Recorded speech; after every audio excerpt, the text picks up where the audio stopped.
to the Raise Your Energy podcast. I want to check in with you if you are already a champion in putting yourself first in your life. If you are, feel free to not listen to this episode any further, and congratulations. And if you are not there yet, then join me in looking at 5 areas in your life where you could prioritize yourself more without hurting anyone. Stay tuned.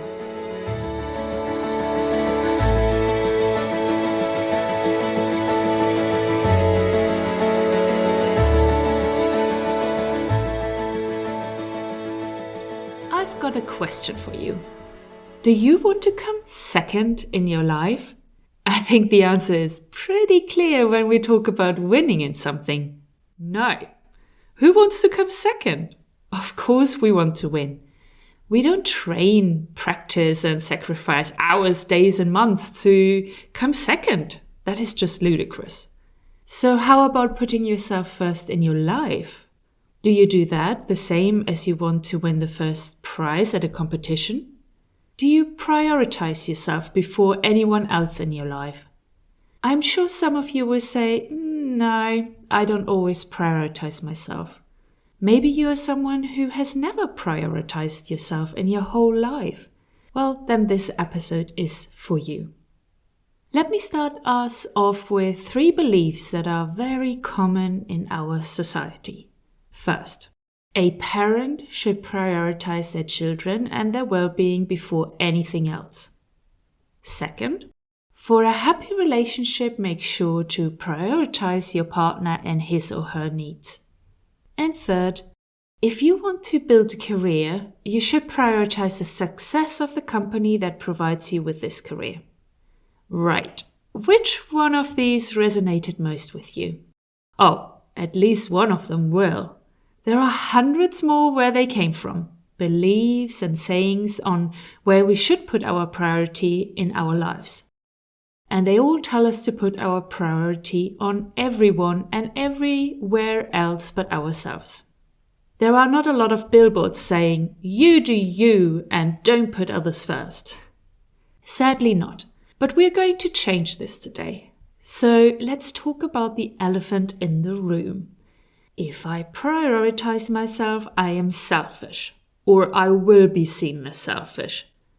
I can't have that. Okay, I get it. This is a very normal reaction. And prioritizing yourself in the right way, with the right values and intentions, has nothing to do with being selfish. So let's look at 5 areas where prioritizing yourself more would help you and everyone around you. First, create a space in your life where you are priority number 1. If you are not living for yourself but just for others, you are likely to not have many hobbies or pastimes that are just for you. You probably would argue with me that you have a very busy life, with work, family, kids, demanding but lovely friends, and so on and so on. So where is your time? When and where can you be yourself and truly enjoy yourself? By not creating a minimum of one space that is solely for you, you are giving across a message to everyone around you that your time is up for grabs, available to be taken. People will always take more if they have the possibility.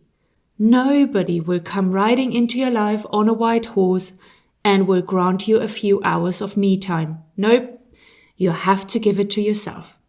You are a person, like everyone around you that you usually take care of. You are your own person.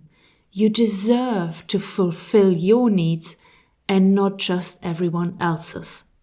Find something in your life that you're passionate about and take time each day or week to spend on it. And don't you dare give it up for someone else. When people see that you are serious about this, they will stop thinking that you are there for them 24/7 and might be more respectful of your time.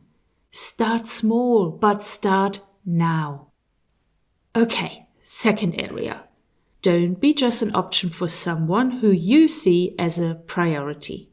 If this resonates with you, I bet you will have someone in your mind very quickly. Let me ask you this. Is there someone in your life that you make a priority, but they don't make you a priority in their lives? For them, you are just an option.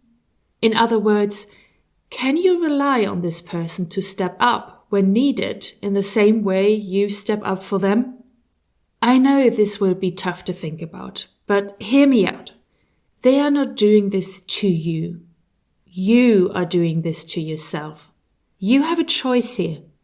You can stay where you are and feel again and again resentful, angry, frustrated, and used by this person.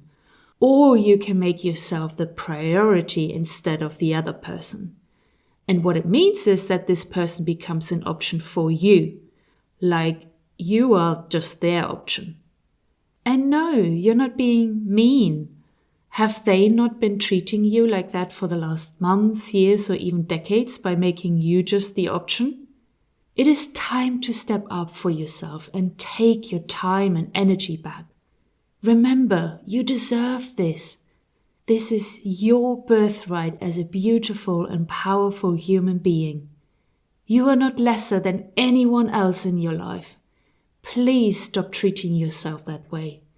If you can start treating yourself as a priority number one, others will do too. On to the third. You can't pour from an empty cup. We all know the instructions you hear from the steward at the start of a flight, right? In case of an emergency, put the oxygen mask on yourself first before you help anyone else. Using this to remind you to make yourself a priority might sound a bit lame, but it is still true. You are so much more capable of helping others in your life when you feel good.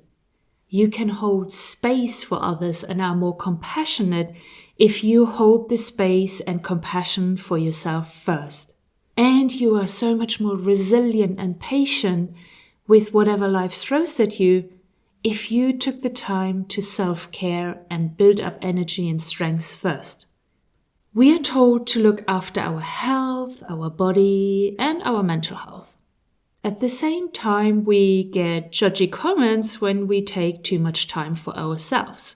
Comments like, "So what are your kids doing while you spend a weekend away?" Or, "Oh, your poor spouse needs to stay alone at home while you go and take some time for yourself." I personally am a big fan of taking proper time out from my life to be with myself. That means leaving the home so you don't up taking care of the household on your holiday. And to go all by yourself. No one else that you can use to distract yourself. This might be a step too far for you, so think about the options that you have. Where can you book in time to take care of yourself? What brings you lots of joy? What refuels your energy? And don't do it just sporadically. No, book it in regularly. That way you can make sure that your cup is full all the time. Right, on to the fourth area. Try to get rid of your people-pleasing habit. Sure, it's nice if people are pleased with us, right?